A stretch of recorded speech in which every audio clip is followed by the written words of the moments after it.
Myself Ganesh Chauhan, senior faculty CLC Sikar, department botany. आज मैं आपको हिंदी मीडियम में 5वां लेक्चर स्टार्ट कर रहा हूँ जो साइटोलॉजी में मेम्ब्रेन को एक्सप्लेन कर रहा है। कल जो चौथा लेक्चर था उसमें हम लोगों ने स्टडी किया था मेम्ब्रेन का जस्ट इंट्रोडक्शन, डिफरेंट मॉडल्स और मॉडल में उसकी जो फ्लूइडिटी होती है वो क्या होती है, उसका क्वासी नेचर क्या होता है, वो हम लोगों ने एक्सप्लेन किया था। आज स्टडी करेंगे हम सबसे पहले मॉडिफिकेशन ऑफ सेल मेम्ब्रेन। आखिर सेल मेम्ब्रेन के मॉडिफिकेशन किस टाइप से होते हैं? मॉडिफिकेशन ऑफ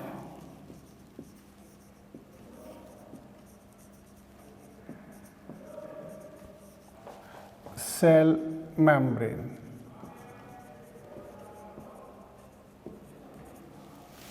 कोशिका झिल्ली के रूपांतरण। कोशिका झिल्ली विभिन्न कार्यों को संपन्न करने के लिए, विभिन्न फंक्शन को परफॉर्म करने के लिए डिफरेंट टाइप से मॉडिफाई होती है और वो मॉडिफिकेशन हम लोगों को यहाँ पर स्टडी करना है। सबसे पहला जो मॉडिफिकेशन होता है वो है मीजोसोम। मीजोसोम मीजोसोम कहाँ है और किस तरीके से ये वर्क करता है, तो वो समझने की ज़रूरत है। मीजोसोम बैक्टीरियल सेल में पाया जाता है। सपोज ये एक बैक्टीरिया है, तो बैक्टीरिया की जो मेम्ब्रेन होती है, ये सेल वॉल है बैक्टीरिया की। बैक्टीरिया की जो मेम्ब्रेन है वो इस तरीके से मॉडिफाई हो जाती है। ये ट्यूब लाइक हो सकती है या फिर ये वेसिकल फॉर्म में भी हो सकती है। इस तरीके से हम देखें तो ये सेल मेम्ब्रेन है और सेल मेम्ब्रेन के ये मॉडिफिकेशन। मीजोसोम एनसीईआरटी में क्लियर कट लिखा हुआ है प्रोकैरियोटिक हिस्से में कि अगर ये सेल वॉल है बैक्टीरिया की, दिस इज सेल वॉल, तो फिर जो इनर सरफेस पर होगी वो सेल मेम्ब्रेन कहलाएगी। सेल मेम्ब्रेन यानी कि कोशिका झिल्ली। अब ये जो स्ट्रक्चर आप देख रहे हो डिफरेंट टाइप के, ये राउंडेड स्पेरिकल गुहिका नुमा है, ये नलिका नुमा है और ये सिस्टर्नी ट्यूब्यूल नुमा फॉर्म में देखने को मिल रहा है। और ये जो स्ट्रक्चर कहलाते हैं वास्तव में इन्हें हम मीजोसोम के नाम से जानते हैं। मीजोसोम। मीजोसोम के डिफरेंट कार्य होते हैं। तो कहा जा सकता है कि यह जीवाणु झिल्ली के रूपांतरण है जो श्वसन,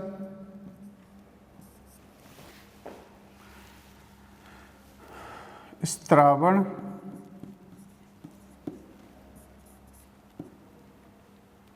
कोशिका भित्ति निर्माण,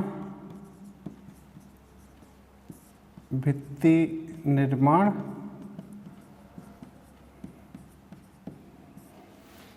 जैसे कार्य संपन्न करते हैं।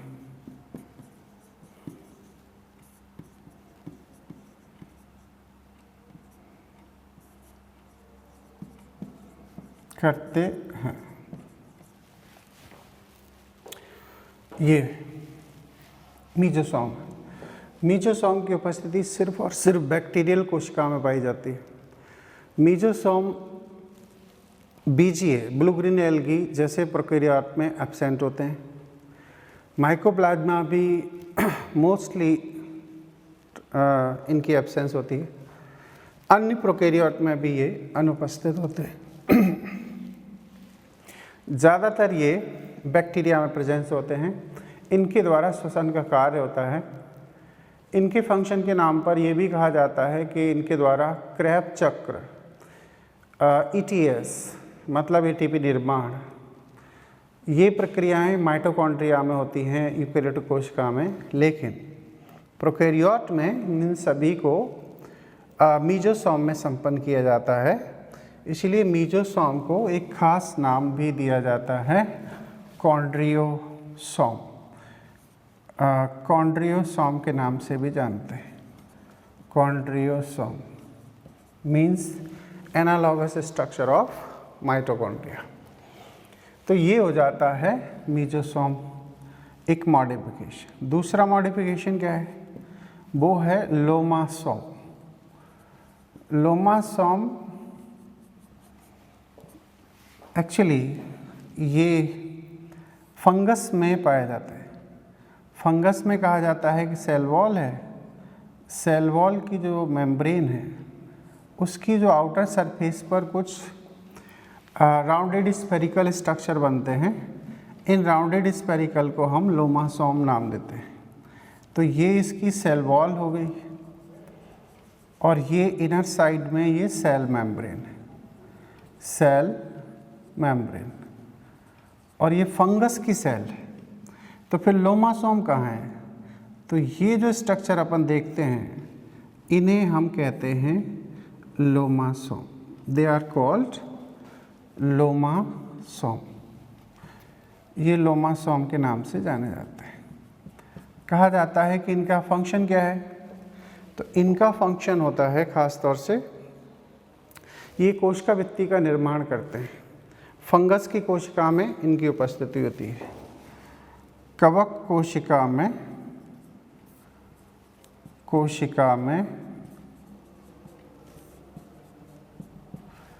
उपस्थित होते हैं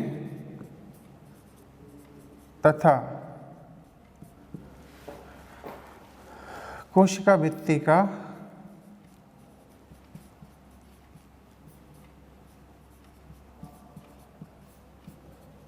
निर्माण करते हैं। तो ये लोमासोम इनका दूसरा मॉडिफिकेशन माना जाता है।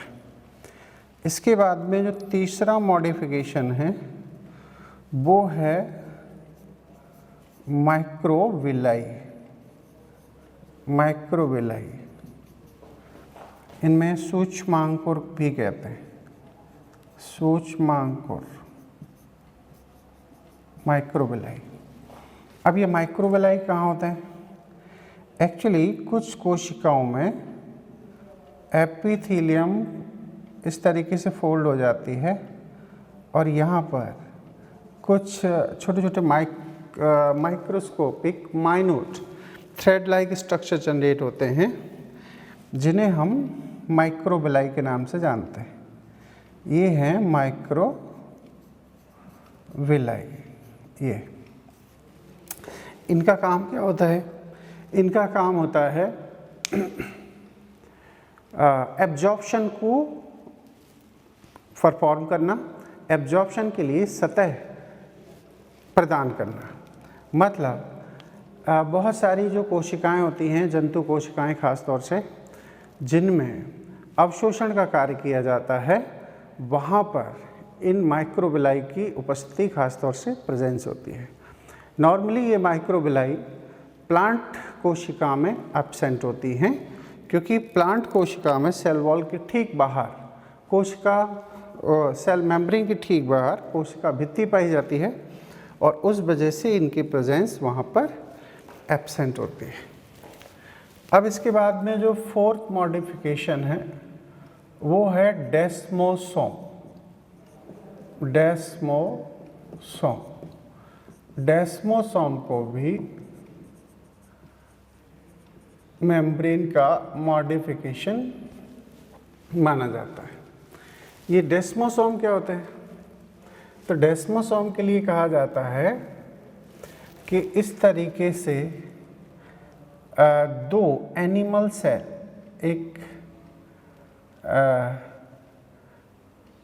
एक मोती नुमा संरचना बनाती हैं, एक इस तरीके से फोल्डेड स्ट्रक्चर बनाती हैं, और ये जो फोल्डेड स्ट्रक्चर है बीड लाइक एक मोती के समान जो संरचना है वो एक्चुअली डेस्मोसोम कहलाता है।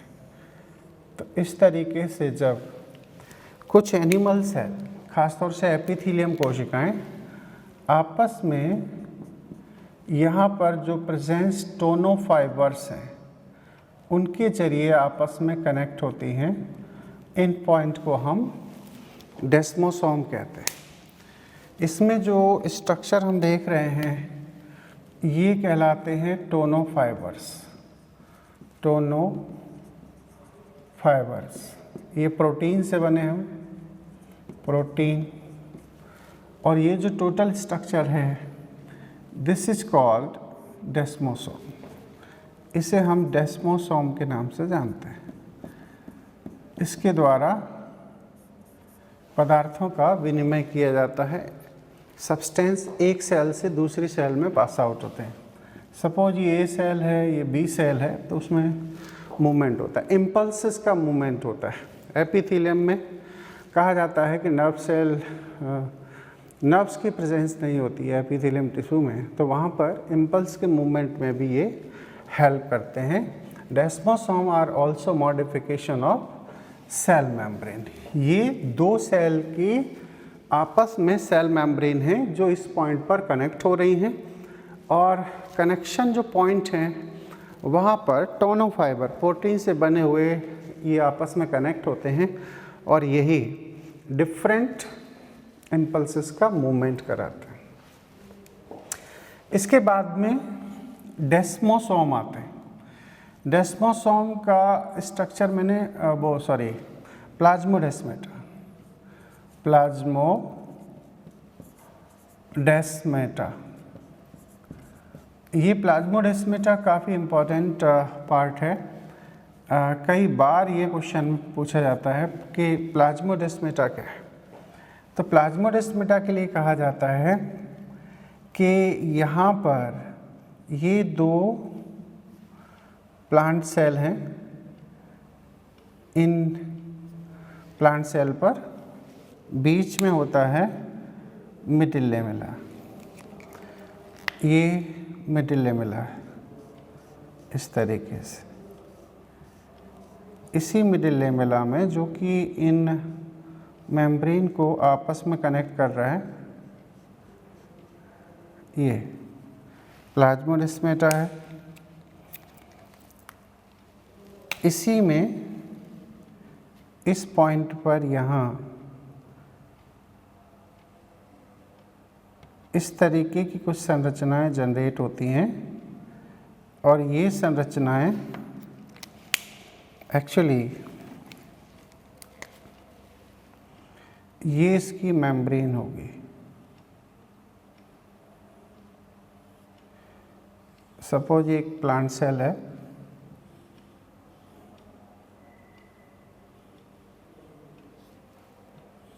ये एक दूसरी प्लांट सेल है। तो यहाँ पर भी देखा जाए, ये भी बड़ा इंटरेस्टिंग इम्पोर्टेंट पार्ट है। ये जो ए सेल है, this is A, this is B, तो ये स्ट्रक्चर हम देख रहे हैं मिडिल लेमेला, और ये जो ब्लू कलर से है ये है एक्चुअली इसकी सेल वॉल, और ये है इसकी cell membrane, cell wall and middle lamella. Middle lamella centre में है, उसके बाद में सेल वॉल है, और ब्लैक कलर से जो आप देख रहे हैं वो इसकी मेम्ब्रेन है। मेम्ब्रेन के बीच दोनों मेम्ब्रेन को कनेक्ट करता हुआ एक खास स्ट्रक्चर आपको नज़र आ रहा है, जिसे हम कहते हैं डेस्मोटिब्यूल। ये डेस्मोटिब्यूल कहीं ना कहीं मॉडिफिकेशन SER के होते हैं, मॉडिफिकेशन ऑफ SER। ये मॉडिफाई होके यहाँ दोनों सेल के बीच में अरेंज हो जाते हैं, यहाँ से एक दूसरे में सब्सटेंस को एक्सचेंज करने में हेल्प करते हैं। तो प्लाज्मोडेस्माटा के लिए कहा जाता है कि यह पादप कोशिकाओं में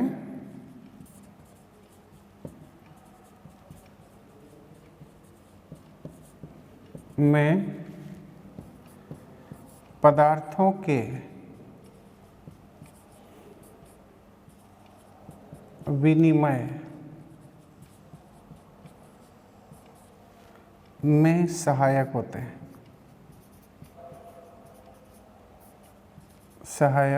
होते हैं, और यहाँ डेस्मोटिब्यूल के जरिए पदार्थों का एक्सचेंज किया जाता है। तो एक बार सारे मॉडिफिकेशन को दोबारा से समझने की कोशिश करेंगे। मीजोसोम मेम्ब्रेन का मॉडिफिकेशन है, बैक्टीरिया की कोशिका में पाया जाता है। बैक्टीरिया में जो मेम्ब्रेन है वो अंदर की ओर फोल्ड हो जाती है। ये सिस्टनी नुमा हो सकती है, लैमिली नुमा हो सकती है, एक गोल अंडाकार वेसिकल के रूप में हो सकती है। ये विभिन्न उपापचय क्रियाओं को संपन्न करती है। कहा जाता है कि माइटोकॉन्ड्रिया के जो फंक्शन हमें यूकेरियोट में दिखाई देते हैं, वैसे ही सभी फंक्शन इस मीजोसोम में संपन्न किए जाते हैं, जो मैंने आपको यहाँ लिखे भी हैं। तो ये एक तरीके से मेम्ब्रेन का मॉडिफिकेशन है। लोमासोम ये खास तौर से कवक कोशिका में पाए जाते हैं। ये मेम्ब्रेन के बाहर की ओर मुड़कर बनी हुई संरचनाएं हैं। ये गोल अंडाकार होती हैं और ये सेल वॉल और सेल मेम्ब्रेन के बीच में पाई जाती हैं। यहाँ से इनमें सब्सटेंस एक्सचेंज होकर सेल वॉल का फॉर्मेशन करते हैं। थर्ड जो मॉडिफिकेशन है वो सूक्ष्मांकुर हैं या माइक्रोविलाई हैं। इनके लिए खास बात है कि यह जंतु कोशिकाओं में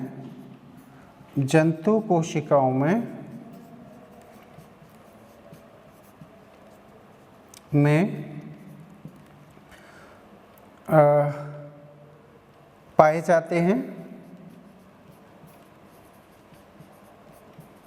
तथा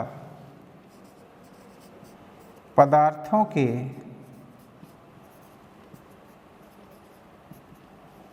अवशोषण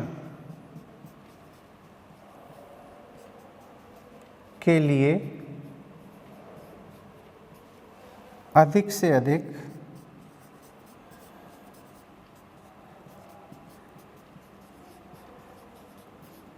सतह प्रदान करते हैं, सतह प्रदान करते हैं।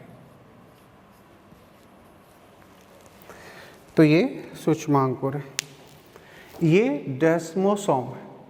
डेस्मोसोम जंतु कोशिकाओं में पाए जाते हैं। तो ये कहाँ है? यह जंतु कोशिका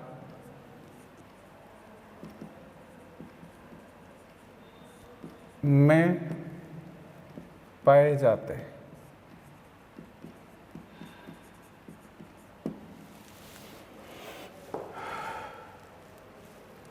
यहाँ पर कुछ ग्रेन्यूल लाइक स्ट्रक्चर बनते हैं। इन्हें टोनोफाइबर्स के द्वारा आपस में कनेक्ट किया जाता है और यहाँ पर इम्पल्स आदि का स्थानांतरण होता है। डेस्मोसोम तो ये खास तौर से पाए जाते हैं एनिमल सेल में। यहाँ पर प्रेजेंस होती है टोनोफाइबर्स की। प्लाज्मोडेस्माटा की प्रेजेंस प्लांट सेल में पाई जाएगी और यहाँ पर डेस्मोटिब्यूल पाए जाते हैं। डेस्मोटिब्यूल कहीं ना कहीं SER का मॉडिफिकेशन है। ये दोनों सेल के बीच में जहाँ पर एक माइन्यूट पोर होता है उससे होते हुए डेस्मोटिब्यूल के रूप में अरेंज हो जाते हैं और इन्हीं के जरिए सब्सटेंसेस का एक्सचेंज किया जाता है, जिसमें माइक्रो एंड मैक्रो मॉलिक्यूल्स भी प्रेजेंस हो सकते हैं।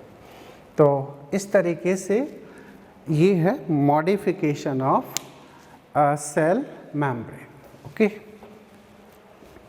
इसके बाद में हम स्टडी करेंगे इसकी फंक्शनिंग, आखिर मेम्ब्रेन की फंक्शनिंग क्या होती है। फंक्शनिंग पर काफ़ी बातें करी गई हैं, एनसीईआरटी ने अच्छा खासा डिस्कशन किया है। मेम्ब्रेन की फंक्शनिंग का और भी डिटेल जो फॉर्म है वो हमें फिजियोलॉजी में स्टडी करने को मिलता है, लेकिन हम यहाँ कुछ खास फंक्शन स्टडी करेंगे। Function of cell membrane, cell membrane, कोशिका झिल्ली के कार्य। तो इसका फंक्शन क्या होगा? सबसे पहला फंक्शन ये है, यह कोशिका की रक्षा करती है।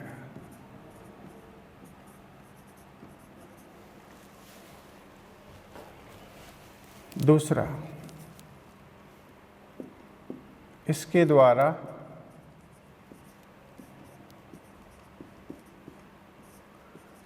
अवशोषण, उत्सर्जन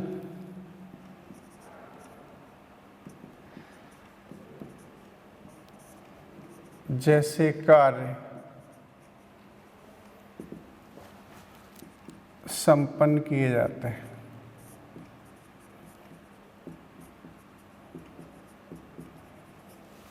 ठीक है, अगर हम बात करें कि अगर ये मेम्ब्रेन बैक्टीरिया में है तो वहाँ पर कुछ खास फंक्शन और ये कर सकती है। जीवाणु कोशिका झिल्ली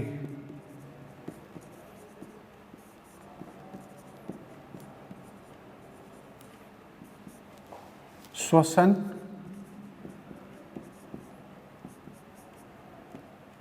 स्त्रावण तथा कोशिका भित्ति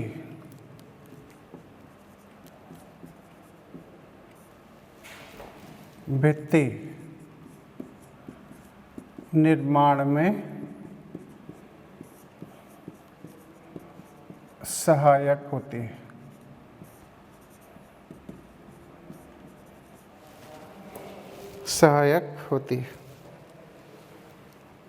इसके बाद में कुछ अन्य फंक्शन भी हैं, जैसे विसरण।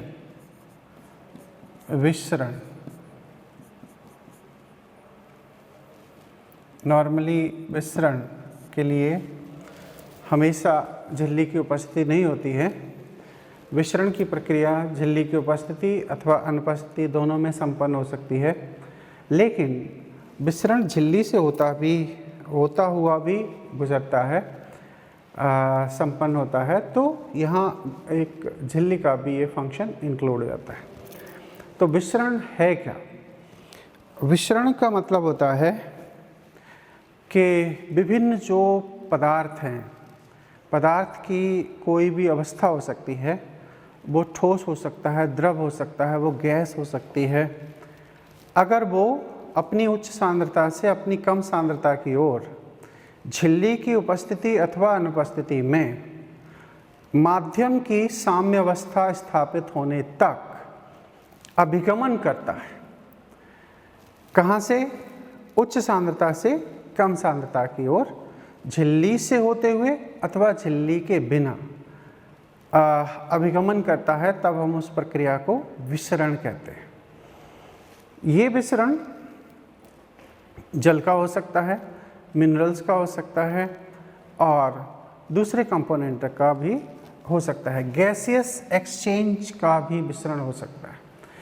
जैसे हम अपने लंग्स में ही बात करें, लंग्स में O2 CO2 का एक्सचेंज होता है। वहाँ पर जो एल्वेलाई की कोशिकाएं होती हैं, लंग्स में छोटी छोटी जो गुहिकाएं होती हैं, वहाँ पर ऑक्सीजन और CO2 का विनिमय होता है और ये विसरण की एक अच्छी प्रक्रिया है जो मेम्ब्रेन से होती हुई संपन्न होती है। इसी तरीके से अगर हम देखें तो एक ग्लास पानी के अंदर शक्कर या नमक का जो घुलना होता है या उसका यूनिफॉर्मिलिटी में या सही रूप में उसका जो वितरण होता है नमक और शक्कर के पार्टिकल्स का, वो भी एक विसरण की प्रक्रिया मानी जाती है। तो विसरण के लिए क्या कह सकते हैं? विसरण पदार्थों की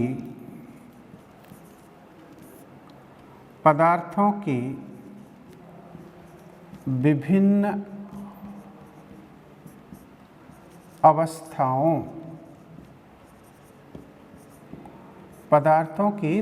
अवस्थाओं ठोस, द्रव, गैस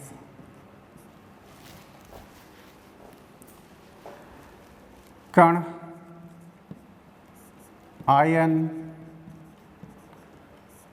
आदि का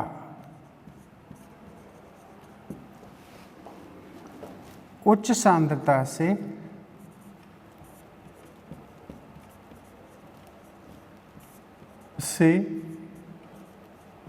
कम सांद्रता की ओर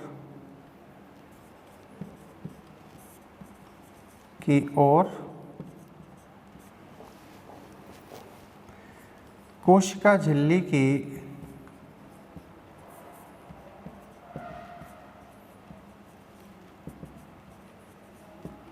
उपस्थिति अथवा अनुपस्थिति में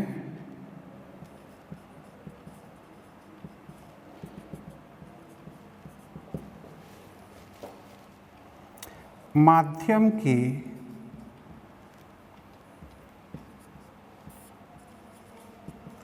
साम्यावस्था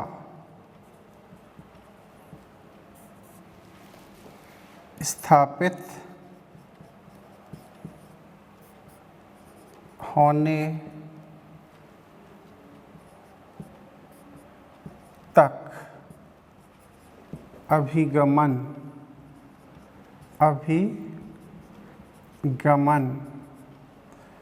विसरण कहलाता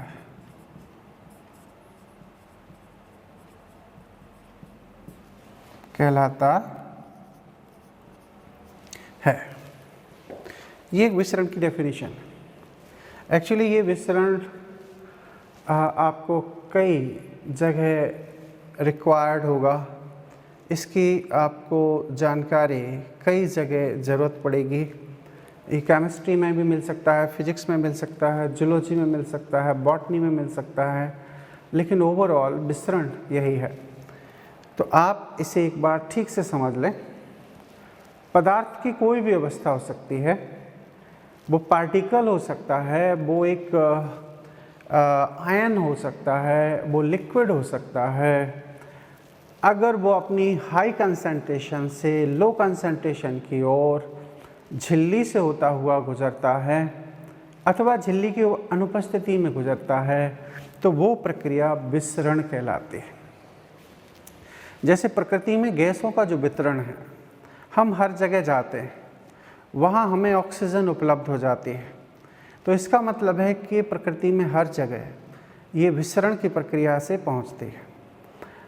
ऑक्सीजन का प्रोडक्शन प्लांट करते हैं, लेकिन हवा के जरिए वो ऑक्सीजन हर जगह पहुँच जाती है। ये भी एक तरीके का विसरण प्रक्रिया है। और जो झिल्ली से होते हुए पदार्थों का विनिमय होता है, एक्सचेंज होता है, वो भी विसरण है। शर्त यही है कि इसमें high concentration to low concentration होना चाहिए। यहाँ नॉर्मली सैचुरेशन की अवस्था नहीं आती, संतृप्तता की अवस्था नहीं आती है। नहीं आने के पीछे वजह ये है कि ये एक ओपन माध्यम में भी संपन्न होता है। अगर माध्यम निश्चित है, डिफाइन है, तो वहाँ पर संतृप्तता प्रदर्शित हो सकती है, लेकिन नॉर्मली सरल जो विसरण की प्रक्रिया होती है उसमें संतृप्तता प्रदर्शित नहीं होती है।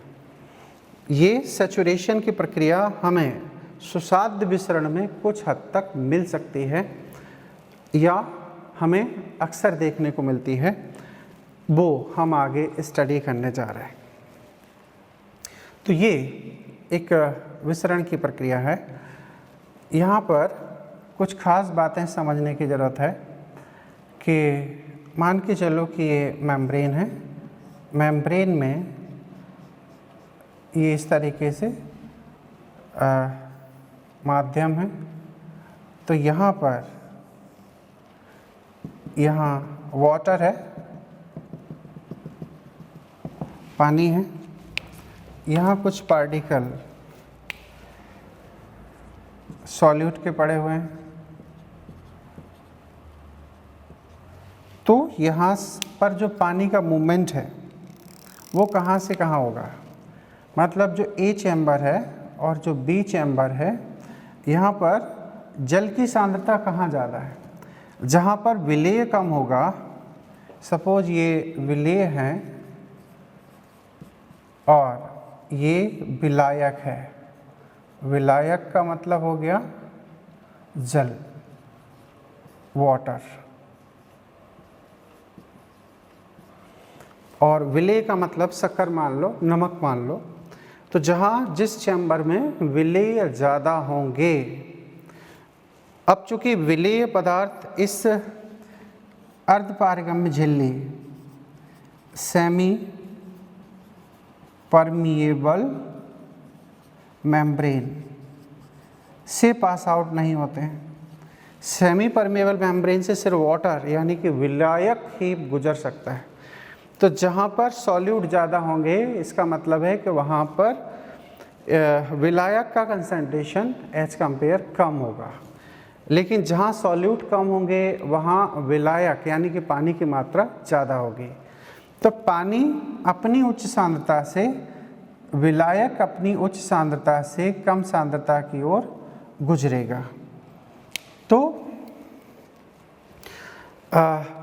ये एक तरीके का जल का विसरण है, लेकिन जल के इसी विसरण की प्रक्रिया को हम परासरण भी कहते हैं। परासरण एक्चुअली अर्धपारगम्य झिल्ली से होते हुए जल के विसरण को दर्शाता है। तो ये एक विसरण की प्रक्रिया का एग्जाम्पल है जो नॉर्मली हम स्टडी कर सकते हैं, समझ सकते हैं। इसके बाद में जैसे कुछ नॉर्मल अभी अपन ने स्टडी समझे हैं कि यहाँ पर जल में नमक या शक्कर का घुल जाना वो भी विसरण है। तो ये भी एक तरीके से अजीवित माध्यम में विसरण की प्रक्रिया पाई जाती है।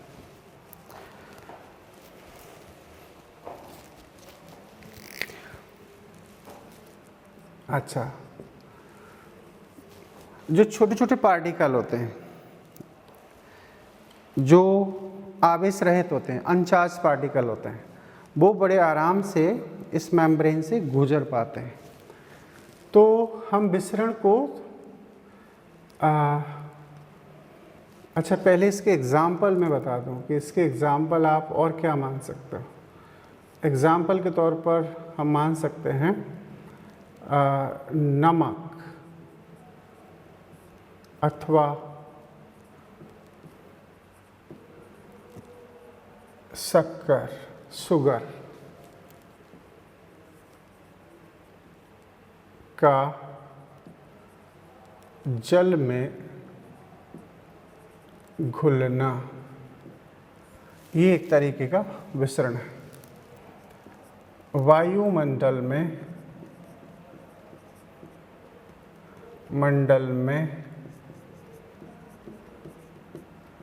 गैसों का वितरण, ये भी विसरण है। ये अजीवित माध्यम में हो रहा है। और एक हो सकता है फेफड़ों में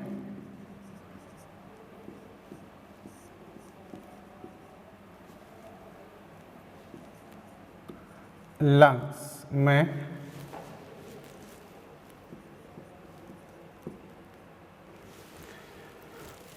O2 तथा CO2 का विनिमय, ये भी एक तरीके का विसरण है। अब ये आता है कि विसरण को प्रभावित करने वाले कारक क्या होता है, विसरण पर कौन सी चीज़ किस तरीके से अफेक्ट डालेगी। हालांकि ये सारी चीज़ें फिजियोलॉजी में डिटेल में पढ़ाई जाती हैं, फिर भी कुछ एक चीज़ें हम डिस्कस करते हैं। विसरण को प्रभावित करने वाले कारक को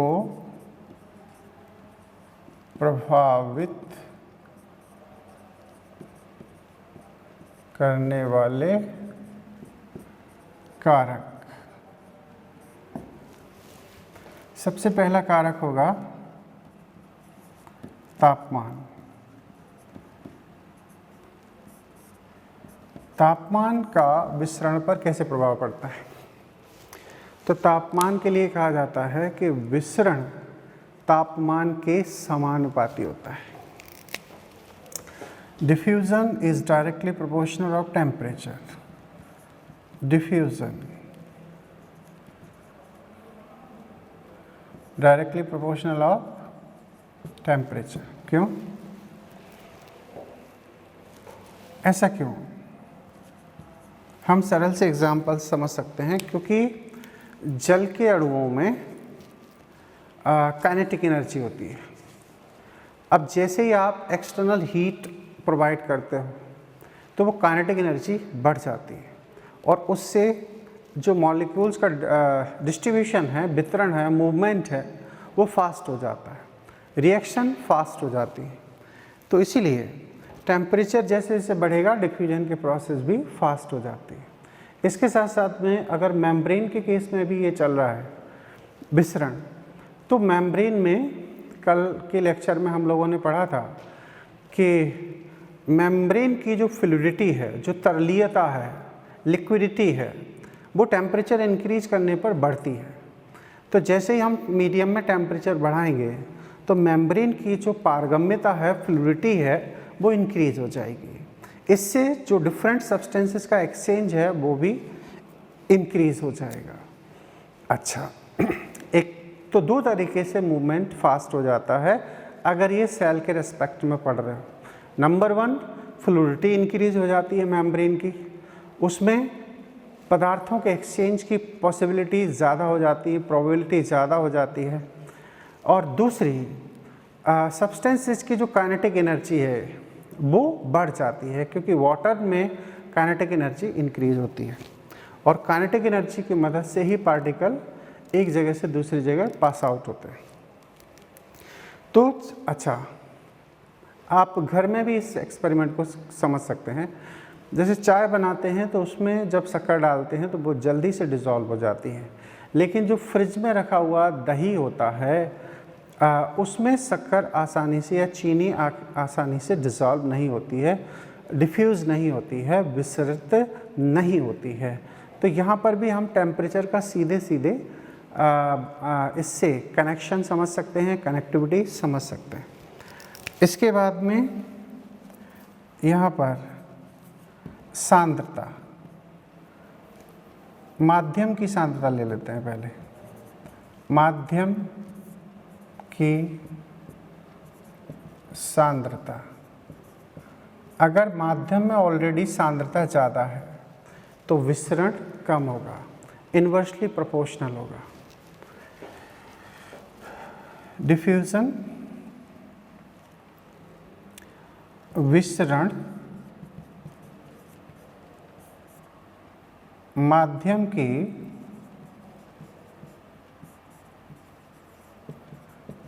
सांद्रता के व्युत्क्रमानुपाती होता है।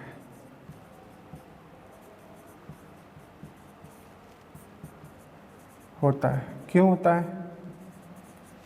क्योंकि माध्यम में ऑलरेडी कंसंट्रेशन ज़्यादा है तो डिफ्यूजन की रेट कम हो जाएगी। जैसे सर्दियों के मौसम में हम लोग देखते हैं फॉग होता है, तो उसमें जो पॉल्यूशन है वो आसानी से डिस्पर्स नहीं हो पाता, डिफ्यूज़न नहीं कर पाता, डिस्पर्स नहीं होता, नेचर में वो दूर तक मूवमेंट नहीं कर पाता है और इससे विजिबिलिटी कम हो जाती है। विजिबिलिटी कम होने के पीछे वजह यही है कि जो गाड़ियों का जो धुआं होता है, जो पॉल्यूटेड स्मोक होता है, वो जब डेंसिटी ज़्यादा होती है, सर्दियों में माध्यम में या वातावरण में मॉइस्चर ज़्यादा होती है, नमी ज़्यादा होती है, तो वहाँ पर उस नमी की वजह से वो पॉल्यूशन डिस्फ्यूज नहीं हो पाता, डिस्पर्स नहीं हो पाता और इसके चलते वहाँ पर विजिबिलिटी कम होती है क्योंकि फॉग ज़्यादा अरेंज हो जाता है।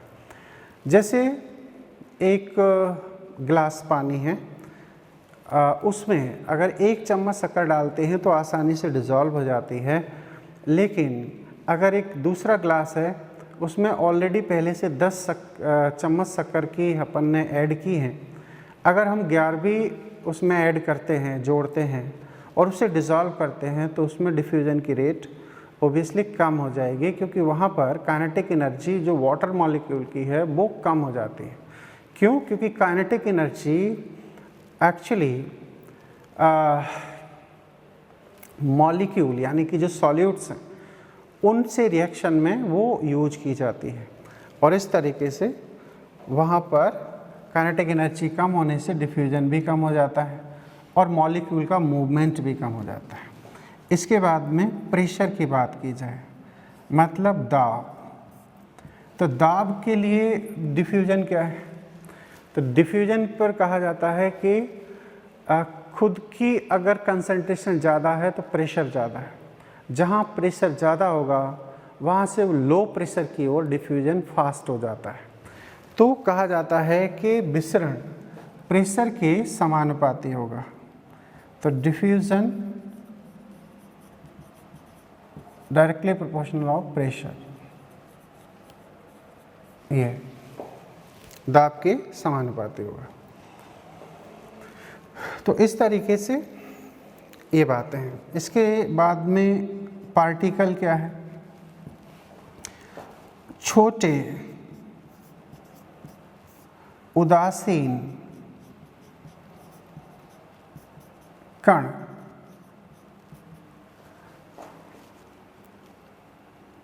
झिल्ली से होते हुए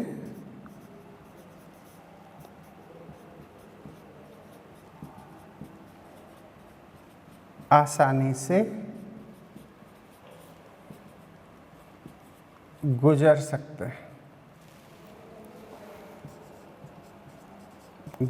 सकते हैं, मतलब पास आउट हो सकते हैं, उनमें से मूवमेंट कर सकते हैं। वसा में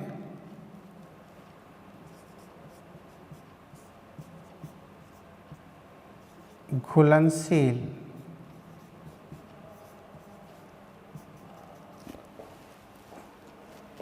पदार्थ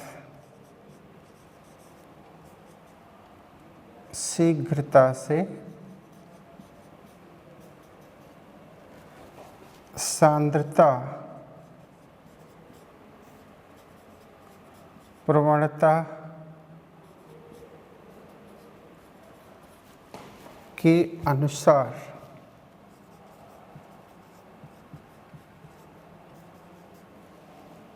झिल्ली से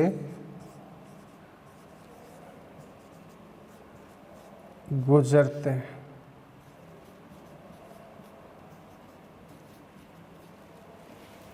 ये और जो सब्सटेंस वसा में घुलनशील नहीं है वो आसानी से पास आउट नहीं होते। ये बड़े बड़े जो पार्टिकल्स होते हैं वो भी आसानी से झिल्ली से होते हुए पास आउट नहीं हो सकते, झिल्ली से होते हुए गुजरने में उनको भी फिर दूसरी प्रोसेस की रिक्वायरमेंट होती है। अभी जो हम सिंपली चीज़ें समझ रहे हैं वो एक्चुअली इसे हम कह सकते हैं सरल विसरण। सिंपल डिफ्यूज़न की कैटेगरी में हम इन्हें रख सकते हैं। ये सिंपल डिफ्यूज़न है, लेकिन डिफ्यूज़न की एक और प्रोसेस होती है जिसे हम सुसाध्य विसरण कहते हैं या फैसिलिटेटेड डिफ्यूज़न कहते हैं। उसमें वाहक प्रोटीन की ज़रूरत होती है, उसमें कुछ खास कैरियर प्रोटीन्स की रिक्वायरमेंट होती है। वो जो आवेशित कण होते हैं ख़ास तौर से उन्हें पास आउट करने में या गुजारने में सहायक होती है, हेल्प करती है। तो अगला हम वही डिफ्यूज़न स्टडी करेंगे, सुसाध्य विसरण।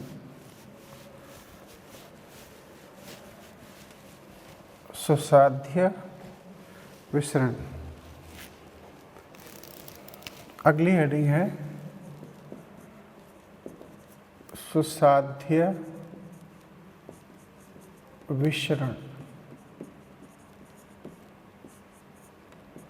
Facilitate diffusion. अब ये सुसाध्य विसरण क्या है? सुसाध्य विसरण में कहा जाता है जब आवेशित कण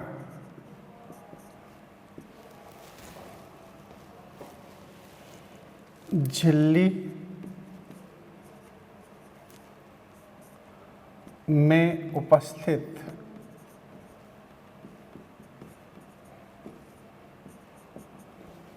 वाहक प्रोटीन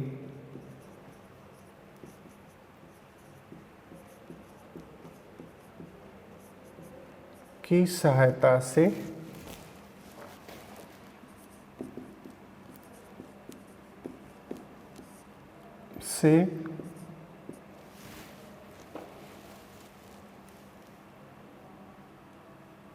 अधिक सांद्रता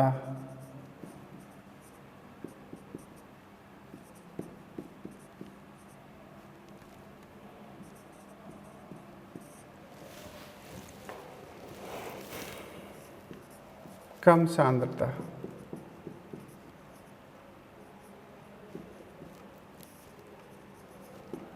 और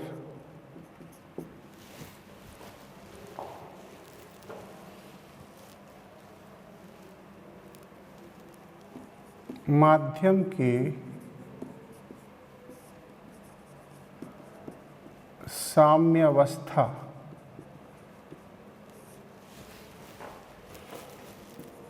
स्थापित होने तक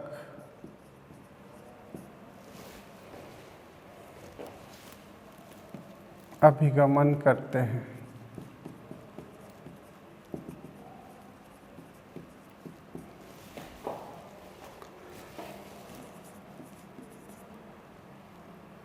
सुसाध्य विसरण कहलाता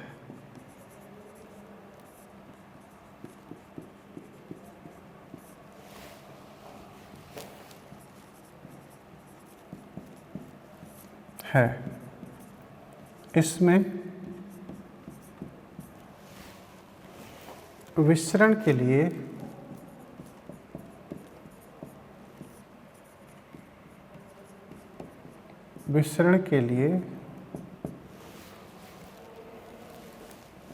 एटीपी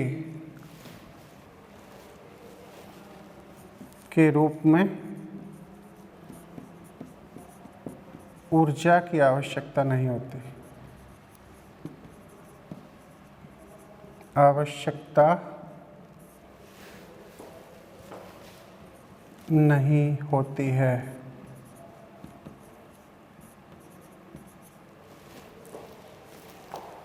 ये यहाँ बड़ी इंटरेस्टिंग चीज़ है कि नंबर 1 विसरण शब्द है। विसरण शब्द है तो इसमें सांद्रता प्रवणता होगी, high concentration to low concentration, इन्हें गुजरना ही पड़ेगा। अब आखिर इनको कैरियर प्रोटीन की ज़रूरत क्यों पड़ती है? वाहक प्रोटीन की रिक्वायरमेंट क्यों है? तो वाहक प्रोटीन की रिक्वायरमेंट इसलिए है कि कल अपन लोगों ने यहाँ पर एक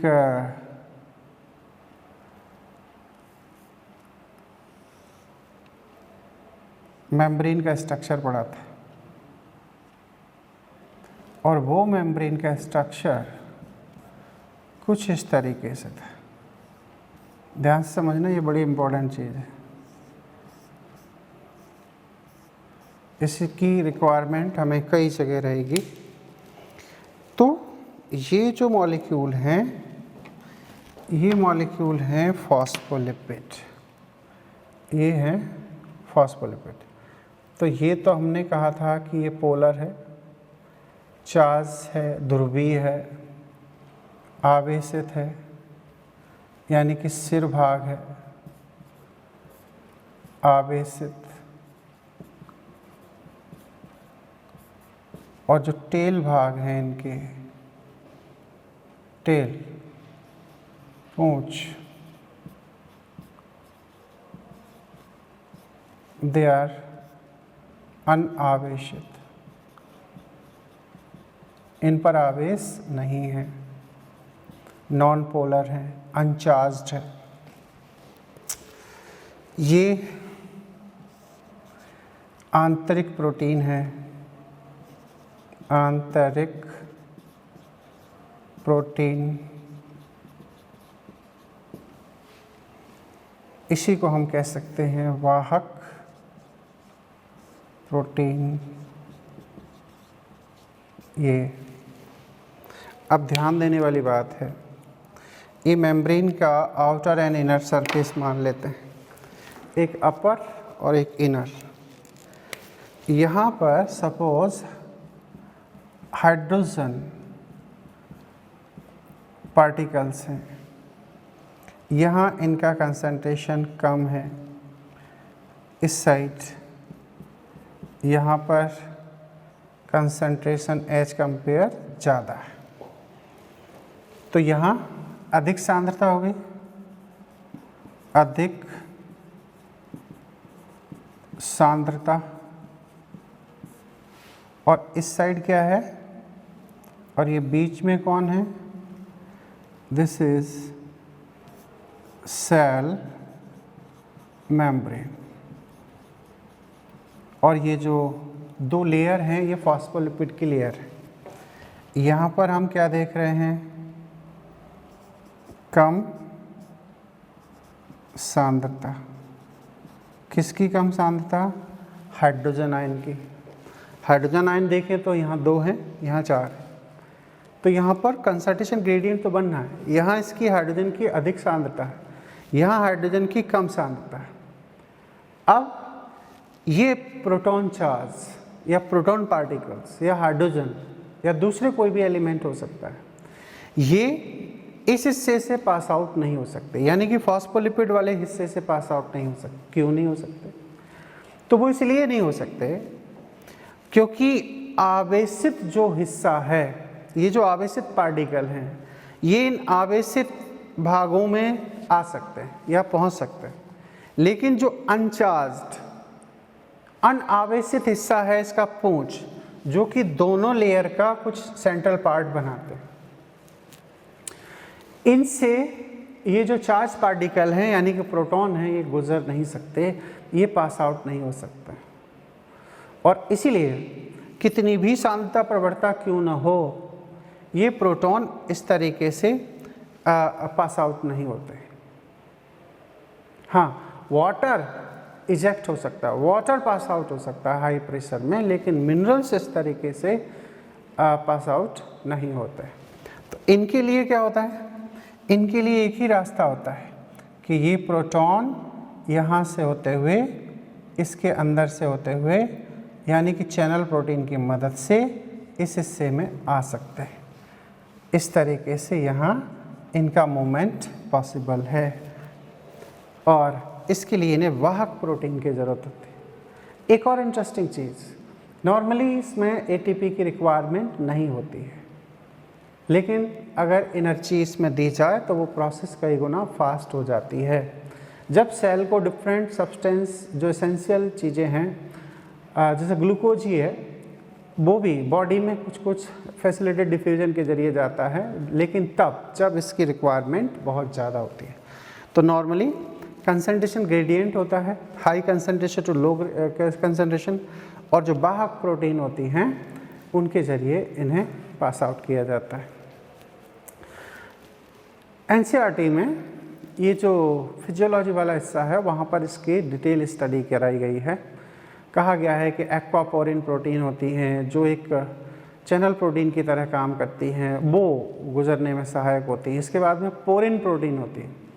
माइटोकॉन्ड्रिया, क्लोरोप्लास्ट और बैक्टीरिया, इनकी जो बाहरी झिल्ली होती है इनमें एक खास प्रोटीन पाई जाती है पोरिन प्रोटीन, जो एक वाहक प्रोटीन की तरह काम करती है और वो डिफरेंट पदार्थों के एक्सचेंज में हेल्प करती है।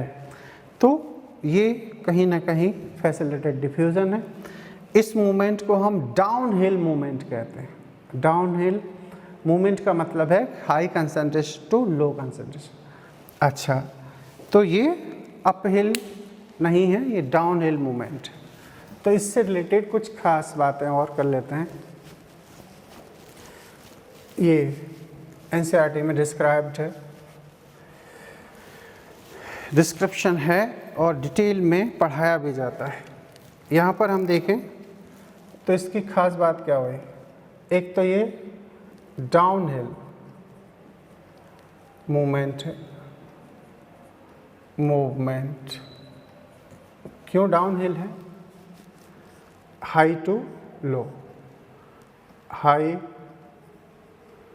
कंसंट्रेशन टू लो कंसंट्रेशन, ये इस तरीके से मूवमेंट करता है। तो ये डाउन हिल मूवमेंट हो गया।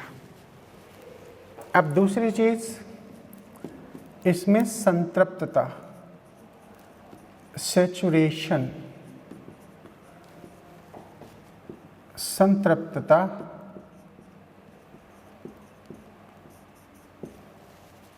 प्रदर्शित होती है। प्रदर्शित होती है। इसका क्या मतलब हुआ कि इसमें संतृप्तता प्रदर्शित होती है? तो संतृप्तता का मतलब यहाँ समझा जा सकता है, एक चैनल प्रोटीन है, वो एक पर्टिकुलर कंसंट्रेशन में या पर्टिकुलर अमाउंट में ही इन चार्ज पार्टिकल को पास आउट करा सकते हैं। तो एक समय में एक निश्चित मात्रा में ही ये प्रोटॉन्स एक साइड से दूसरी साइड में मूवमेंट कर सकते हैं, गुजर सकते हैं। इससे ज़्यादा अगर हैं तो इन्हें इंतज़ार करना पड़ेगा, वेट करना पड़ेगा। जैसे एक सरल सा एग्जाम्पल है, एक नदी है, उसमें काफ़ी पानी है, नाव से एक किनारे से दूसरे किनारे पर जाना पड़ता है। एक नाव की जो क्षमता है वो 10 लोगों को ले जाने की है। अगर वहाँ पर किनारे पर 20 लोग हैं तो वो 20 एक साथ उस नाव में नहीं जा सकते। तो मान के चलो क्षमता है 10 की, लोग हैं 5, बड़े आराम से एक बार में जा सकते हैं। लोग हैं 7, बड़े आराम से एक साथ जा सकते हैं। लोग हैं 10, एक साथ जा सकते हैं। लेकिन अगर 15 हैं या 20 हैं तो फिर दोबारा से नाव को लाना पड़ेगा। मतलब यही बात यहाँ कही जाती है कि चैनल प्रोटीन के थ्रू इनका मूवमेंट होता है तो इनमें संतृप्तता प्रदर्शित होती है। एक निश्चित अमाउंट में ही प्रोटॉन चार्ज दूसरे सिरे पर या दूसरी साइड में मूव कर सकते हैं थ्रू द चैनल प्रोटीन। अगर वहाँ पर प्रोटीन के रेस्पेक्ट में सॉल्यूट ज़्यादा हैं या चार्ज पार्टिकल ज़्यादा हैं तो फिर उसमें मूवमेंट में देरी होगी, डिले होगा, क्योंकि सैचुरेशन इसमें दर्शाया जाता है, प्रदर्शित होता है। तो डाउन हिल मूवमेंट, इसमें सामान्यतः अतिरिक्त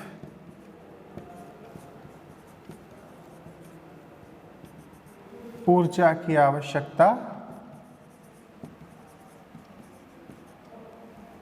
आवश्यकता नहीं होती।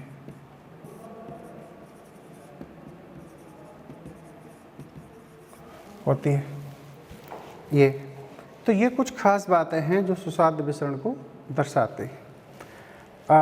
अभी कुछ और भी एग्जाम्पल लिए जा सकते हैं, जैसे इलेक्ट्रॉन ट्रांसपोर्ट सिस्टम होता है, वहाँ पर ऑक्सीडेटिव फॉस्फोराइलेशन के दौरान भी प्रोटॉन आयन का डिफ्यूजन होता है, तो वो अभी डिस्कस नहीं किया जा सकता, वो एक्चुअली ETS का पार्ट है, वहाँ पर भी सुसाध्य विसरण प्रोटॉन का होता है। केमियोस्मोटिक थ्योरी में हम सुसाध्य विसरण की स्टडी करते हैं, लेकिन सरल भाषा में ये एक सुसाध्य विसरण है। तो विसरण के लिए एक और ख़ास बात है कि इसे हम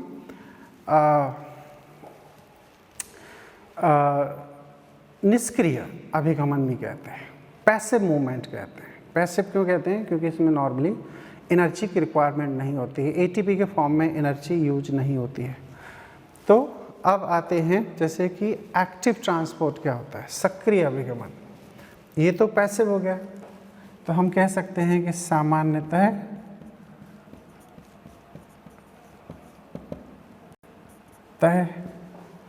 विसरण एक पैसिव निष्क्रिय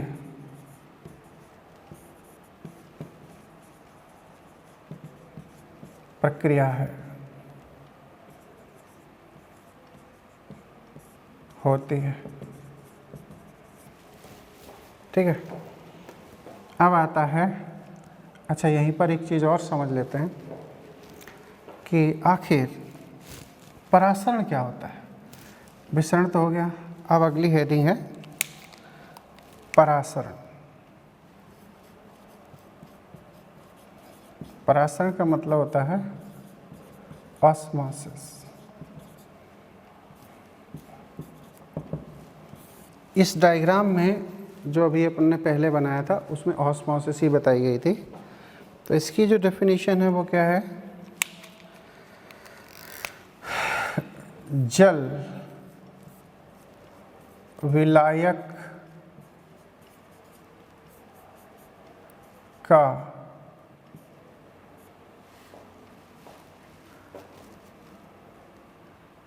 अपनी उच्च सांद्रता से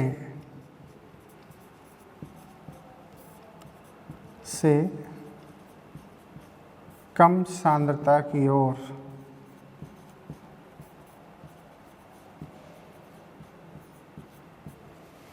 झिल्ली से होता हुआ अर्धपारगम झिल्ली से होता हुआ अर्धपारगम झिल्ली से होता हुआ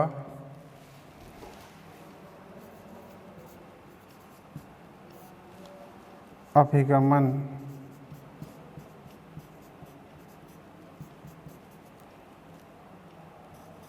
परासरण कहलाता है।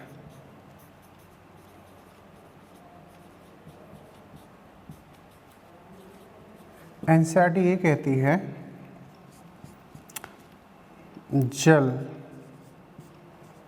का अर्ध पारगम्य झिल्ली से होता हुआ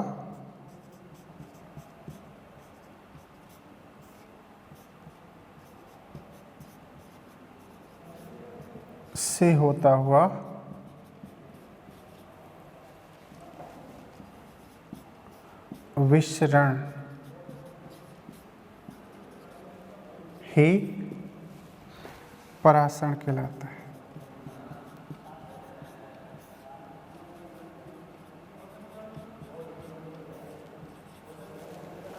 ही परासरण कहलाता है। तो ये जैसे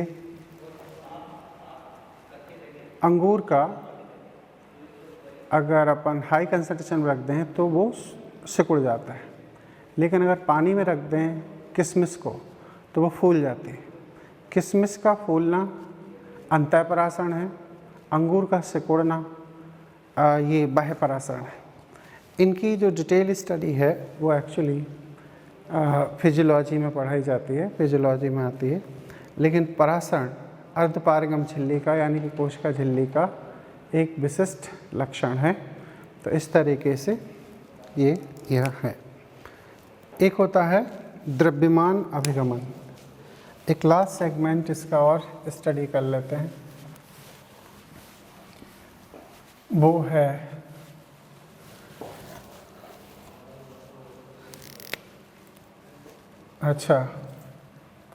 सक्रिय अभिगमन। सक्रिय अभिगमन, एक्टिव ट्रांसपोर्ट। ये क्या है? कम सांद्रता से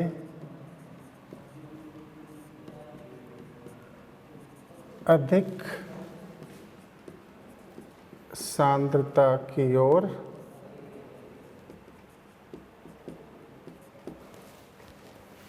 अर्ध पारगम्य झिल्ली से होता हुआ अभिगमन, जिसमें एटीपी ऊर्जा के रूप में उपयोग होती है।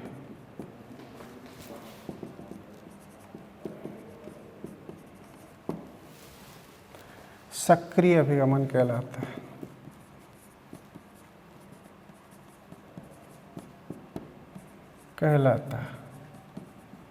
मतलब इसमें हमें ऊर्जा की ज़रूरत पड़ेगी।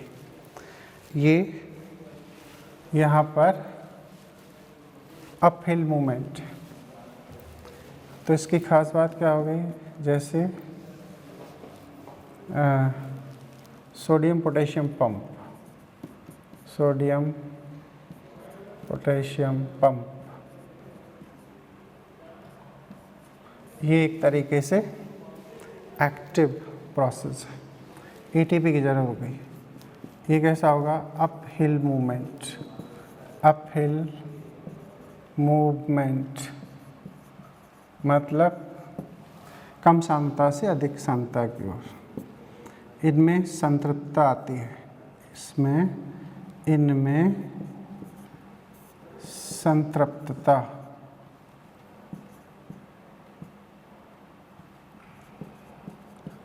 प्रदर्शित होती है।